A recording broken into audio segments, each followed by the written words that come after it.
দোষ আছে। দোষ কি? দোষ হলো বিয়ের সময় তার মহর ধার্য হয়েছে না হয় নাই, কিন্তু সে মহর নেয় নাই। ওই বাসরের রাতে স্বামীর পাম্পটি চোটে মাফ করে দিস, আছে না নেই? আমার দেশে মেয়েরা এত সোজা, শুধুমাত্র একটু। আর ছেলেরা এত পরিমাণ বাটপারি জানে, বাসর রাতে বলবে ধরবে মহর 10 লাখ 20 লাখ, এরপর বলবে দেখো মহর তো এখন মুরব্বীরা ধরছে 10 লাখ এত টাকা, 20 লাখ এত টাকা। এখন আমি তো এখনো উপার্জন এভাবে করতে পারি না, অল্প স্বল্প ইনকাম। আর এই কদিন পরে ইটালি চলে যাবে, টাকার অভাব হবে, সবই তো তোমার। আর এই বোকাশোকা সহজ সরল মেয়েরাও বলে দেয় ঠিক আছে, আরে টাকা দিয়ে কি হবে, আপনি বাদ দেন, এগুলো লাগবে না। তো তুমি মাফ করে দিছো তো? হ্যাঁ আমি মাফ করে দিছি, শেষ। এই চান্সে ফেলায়া মেয়েদেরকে বোকার মধ্যে বোকা বানায়া এই বাটপারি করে পুরুষগুলো সব মহারণা মাফসাদ করে নেয়। এবার বেচারি মহিলা হুজুরের কাছে প্রশ্ন দেওয়া লাগে যে পকেট থেকে চুরি করে নিতে পারবো কিনা। আপনার চুরি করার দরকারটা কি? আপনি তখন তো নিজের হক নিতে পারতেন, ছেড়ে দিতে বলছে কি আপনাকে? অবশ্য না ছেড়ে উপায় নাই, কারণ মহিলা যদি বাসাতে বলে যে না চান্দু টাকা দেয়া ছাড়া কথা নাই, আগে মোহর পরিশোধ করো, তখন তো বলবে বাপরে বাপ, এই মহিলার সাথে গড় করবো কেমনি, বাসর থুয়া ছেলে পালাবে। আমাদের সমাজে মেয়েদের অধিকার আমরা নানাভাবে বলন্টিত করি এবং নষ্ট করি, তাদের মোহর ঠিক মতো দেই না। তো যাই হোক, মা বোনদের অধিকার তাদের পাওনা দিয়ে দিবেন, টুকটাক তাদের হাত খরচে দেওয়া উচিত। তাদের মা আছে, বাবা আছে, খোঁজ খবর নিবে, যতটুকু পারেন সাধ্য অনুযায়ী তাদেরকে খোঁজ খবরের জন্য বা হাত খরচের জন্য টাকা পয়সা দিবেন। যদি কোনো স্বামী ন্যায্য পাওনা না দেয়, সংসারে খরচের টাকাও না দেয়, তাহলে সেক্ষেত্রে তার পকেট থেকে টাকা স্ত্রী নিতে পারেন।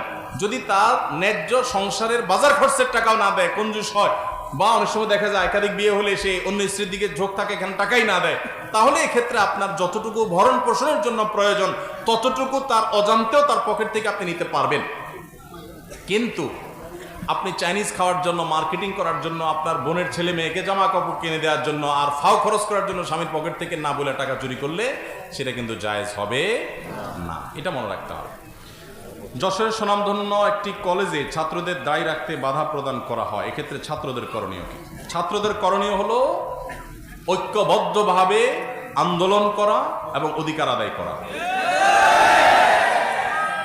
দাড়ি রাখা এটা আমাদের সাংবিধানিক অধিকার। বাংলাদেশের সংবিধান প্রত্যেক ধর্মের মানুষকে যার যার ধর্ম পালন করার অধিকার দিয়েছে না দেয় নাই? সেই ধর্ম পালন করতে বাধা দেওয়ার এখতিয়ার কোনো অথরিটির কখনো থাকতে পারে না। অতএব যদি কোনো অথরিটি বাধা দেয়, সেখানে ঐক্যবদ্ধভাবে প্রতিরোধ আন্দোলন গড়ে তুলবেন। আমাদের দেশে হাতে গোনা বলবো আমি, কারণ হাজার হাজার প্রতিষ্ঠান আছে, হাতে গোনা 2-4টা প্রতিষ্ঠানে এরকম কিছু মানুষ, তারা মানুষকে তাদের ধর্ম পালনে বাধা দেয়। সেখানে আপনার যত রকমের আকাম কুকাম হবে, যত রকমের খারাপ কাজ হবে, সেগুলো নিয়ে তাদের মাথা ব্যথা নাই। চাঁদাবাজি হবে, অছাত্ররা এসে হল দখল করবে, সন্ত্রাস করবে, ব্যভিচার হবে, ধর্ষণ হবে, সেগুলো নিয়ে তাদের মাথা ব্যথা নাই। কেউ দায় রাখলে তাদের খোঁচা।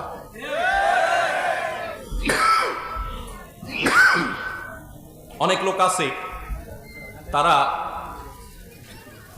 কেউ দায় রাখলে বলে ভাই কিভাবে এই দায় রাখেন গরমে, খোঁচায় না? বলবেন ভাই আমার তো খোঁচায় না, আমার দাড়ি আপনারে খোঁচায় কিনা সেটা বলবেন। আমার তো মনে হয় আপনার চুলকায়।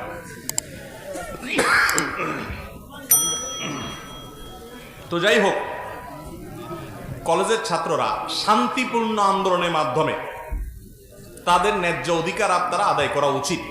কারণ অনেক জায়গায় দেখা যায় মেয়েরা যদি হিজাব করতে যায় তো স্কুল কলেজে তাদেরকে বাধা দেওয়া হয়, তাই না?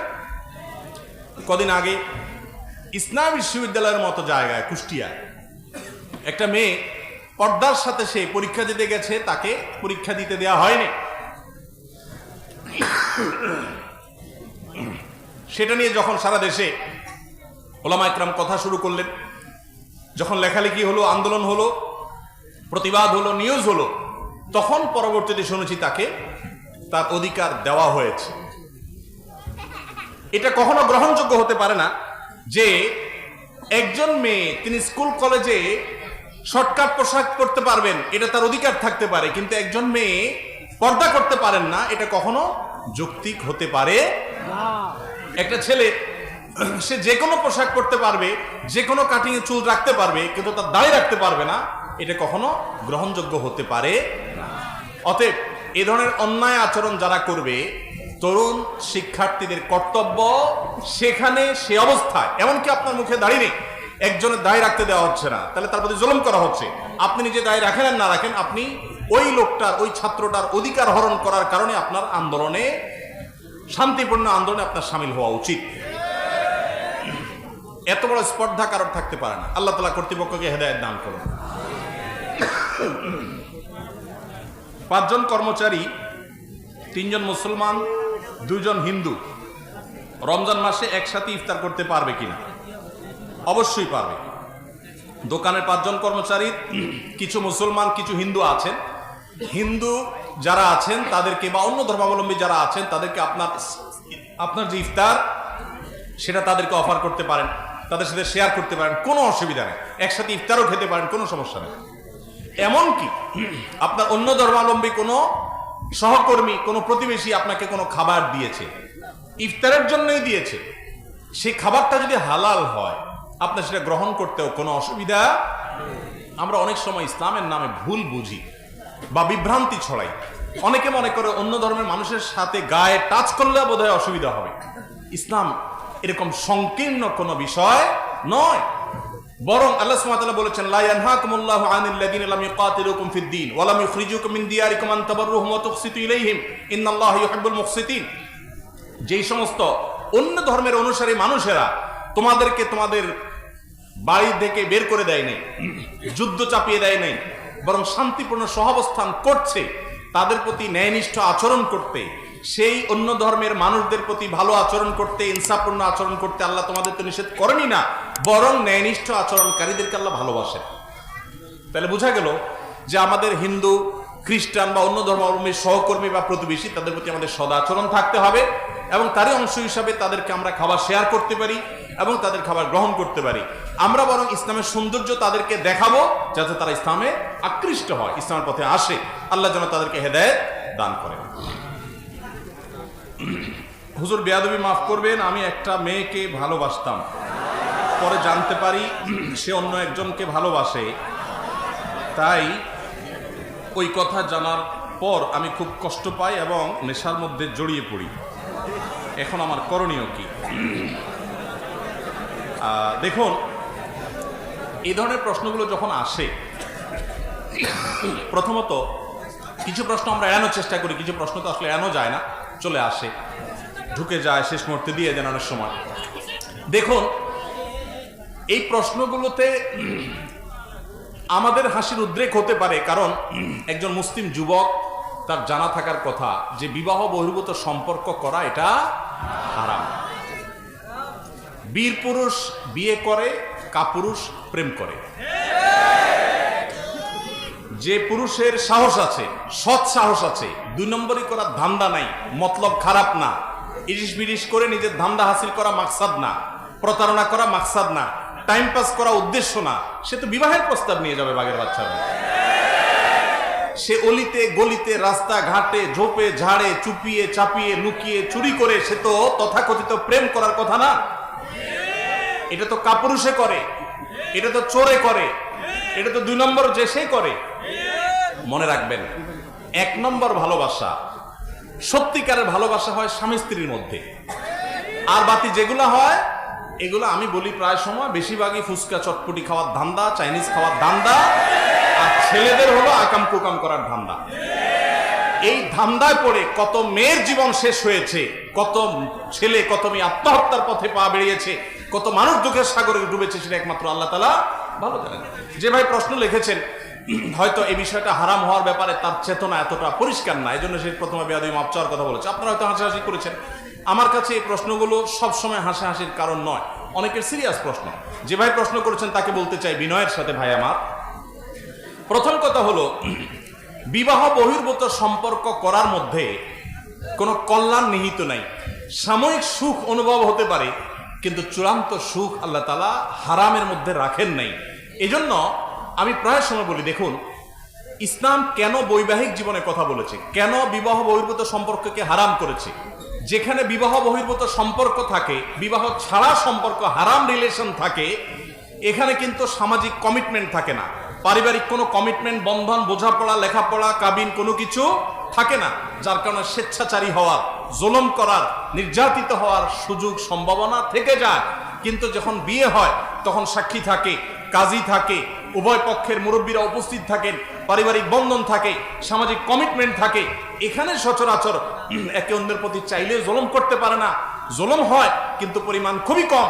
আর তথাকথিত বিবাহ বহির্ভূত তথাকথিত প্রেমের নামে যে অবৈধ সম্পর্ক হয়, এগুলোর বেশিরভাগই দেখবেন শুধুই টাইম পাস।